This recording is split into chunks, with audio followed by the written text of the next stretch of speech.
I think I was just born to play, man. I started playing at like 2 years old. I was just around the game a lot, and I gravitated to the ball, and I was completely geeking out about like the smell of the ball and like the way it sounds when it hits concrete versus how it hits a parquet floor, and like the sound of the nets and the different material of the nets, and I was born to do this thing, man, and I did it nonstop all day long, from the age of 2 to when I retired, man. I wasn't worried about what was to come. I wasn't worried about what just happened. I was just here. And when you're just there in the moment, playing plays right in front of you, your focus is heightened because nothing else matters. That's the space I've tried to get to. And we talk about hard work all the time. It's like, man, if you got to get up every single morning and remind yourself how hard you need to work, you probably need to choose a different profession, because that shouldn't be there. I wake up in the morning excited to get to it. If I'm not training, I'm missing it. I'm not watching a game of basketball, I miss it. There's no place I'd rather be. And if you have that feeling, then you're truly doing what God has put you on this earth to do. I think the best way to prove your value is to work, is to learn, is to absorb, to be a sponge.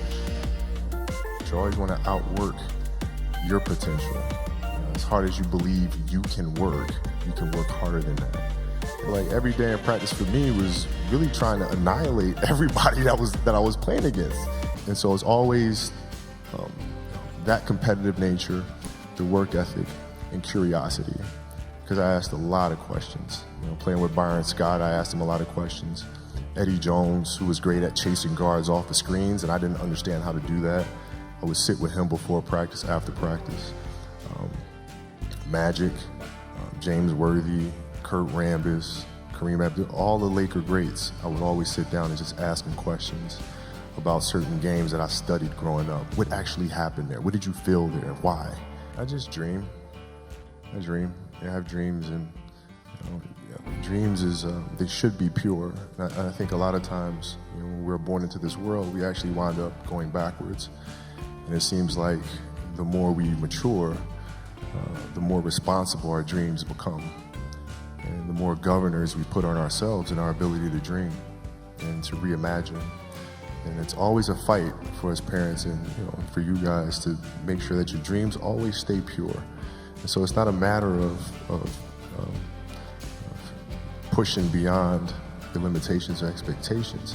It's really a matter of protecting your dreams, protecting your imagination. That's really the key. And when you do that, then the world just seems limitless.